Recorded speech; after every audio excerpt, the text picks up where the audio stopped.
Hello, today we will be looking at experience profiles in My Learning Space. Thank you again for volunteering to be part of this very important process for our Bachelor of Education. Go to My Learning Space, click on your 9 dots, find the course, BEd Admissions, click on that. Very first step you need to do is go under Content, click the Overview button, and read our confidentiality agreement. It is assumed by reading this memorandum you have acknowledged the confidentiality agreement and will assess the profiles assigned to you.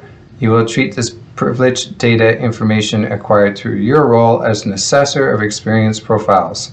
If you have any questions or concerns, please email deanofeducation@wlu.ca for more information. Okay. So we're going to go to Content tab, and you'll see under the Content tab a list of number of assessors. Find your name. So I'm going to click on my name. And the next step here is I'm going to duplicate my tabs because I want to use all 3 of these tabs. So I go up to the top under my group 1 to 25. I'm going to right click my mouse. I'm going to duplicate it, right click and duplicate. And I'll show you why in a minute. So the very first step you need to do is take a look at your group. So this is your group of 25 profiles. As you can see, they're all numbered by the OUAC reference number, which is the Ontario University reference system. You don't have any names in here, completely anonymous, which is perfect.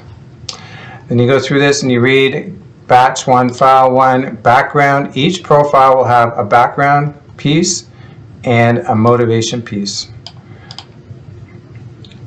And after you read that profile, you go to number 2, etc.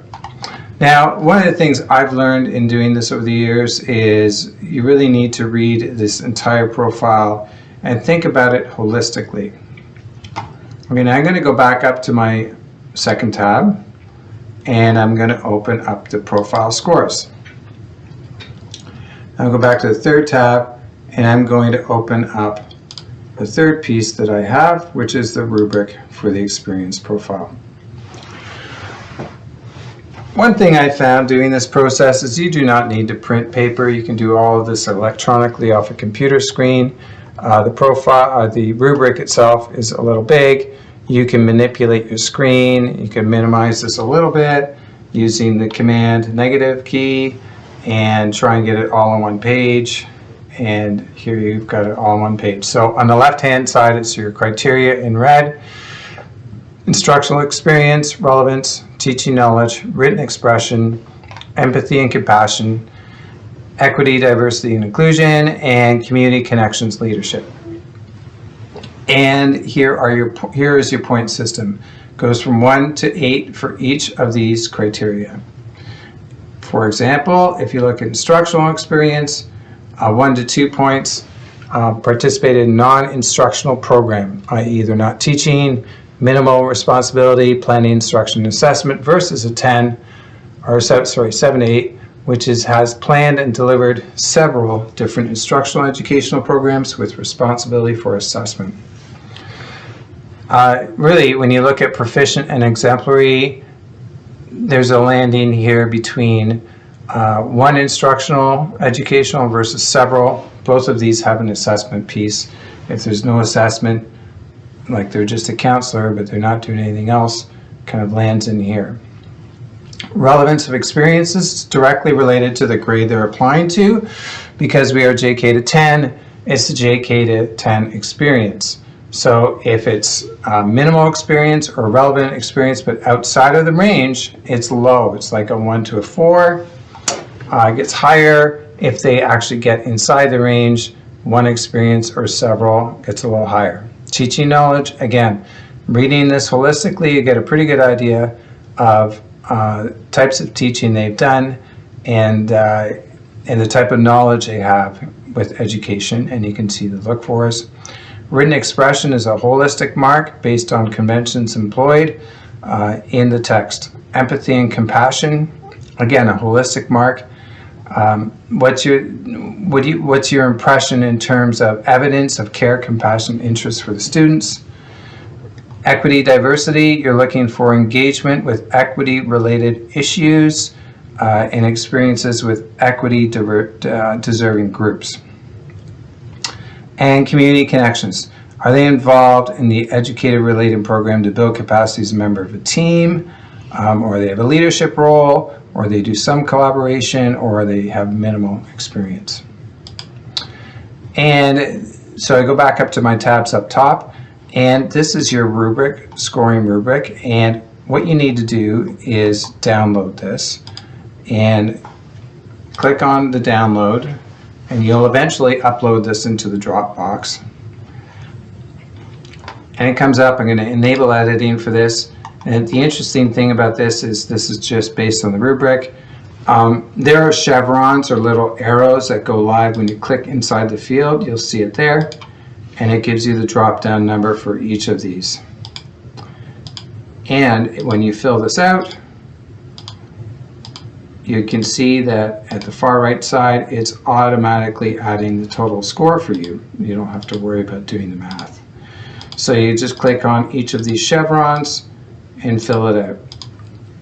Now, as you're working on this, I'm just doing this randomly, but as you work on, when you're reading this and you mark your profile score, you may find that further on, as you get into reading more of these experiences, you might want to come back to this and adjust this score. You can do that either with the chevron, clicking a different number, or you can just use your computer as well. You can just type in a number, and again, it automatically populates, so you don't have to worry about that. It's really important to save your work regularly. You could do the auto-save feature up here if you wish. And you can just put it into your OneDrive, which is what I would do. So it's always saving. And at the very end, I'll show you in terms of how you upload all of this information when you have completed your task. Okay, so let's go back to the profile itself. And I go back up to this tab in my very first experience. Right here, I go to my profiles, 1 to 25. Again, I really don't need to print this. I can just read this off my screen and get a really good sense of the candidate. Read the entire profile first, because sometimes you may find under motivation they're talking about an experience with teaching that they don't mention here. For example, in this story, I read about this person growing up in a large family with a number of boys, and they go to a different country to work as an au pair, and then they talk about being a Sunday school teacher for underprivileged children. And then under motivation, I noticed they had talked about an experience they had working in a small village in the Dominican Republic. So I see 3 different experiences here. One thing I did notice when I was reading this is that I don't see anything about the target age. I see working with children, but when I look at the target age, I'm not seeing it. So if I look at my profile about relevance of experience, I can't really give anything here because it's not clarified. I can assume, but I don't know the age of the children they're working with. So they do have 3 experiences though, so that's a little stronger. But relevance, it's hard for me to go higher than a 4 on this. And you'll find that when you mark several of these and the numbers of students that we have applied to the program, scoring in around this range, I wouldn't worry too much in terms of landing if it's going to be a 1, 2, 3, 4, but be as accurate as possible because we are dealing with human beings and their lives and applying to the Faculty of Education. We want to make sure that we're being as accurate as possible. So that allows you, when you read this, to go through each of these, and you'll find that as you practice this and populate your spreadsheet, you'll get more comfortable with it, and it'll start. The first few will take a while, and then you'll get into a rhythm, and you'll become quite good at it. Feel free to reach out to me with any questions you may have Even if it's about a specific profile, I can look it up with you, and we can co-mark it together and have a conversation about why you scored the way you do. The best way to reach me is on my email, balexander@wlu.ca. Okay, so after you've completed this profile, and you've saved it several times, and you've got it saved in your drive somewhere, at the very end, when you're all done, you go to the Dropbox, and in the Dropbox there'll be an experience profile piece. You go in here and you will add your file here. I'm in as an instructor, sorry about that. I'm going to view this as a student. So if you go to your Dropbox, experience profiles, you add your file here. So add your file, find wherever you saved it, and watch your file standard, however you marked it. That's important that you bring it up. Experience 1 to 5, template scores. I would put my name in here. We can look you up based on your profile score number, but it's just helpful to do it that way too. Oops.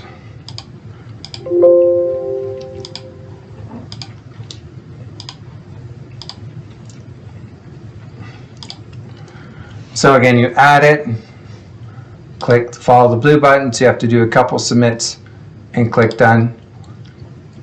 And then you can always go back to it and you can see that it's been submitted.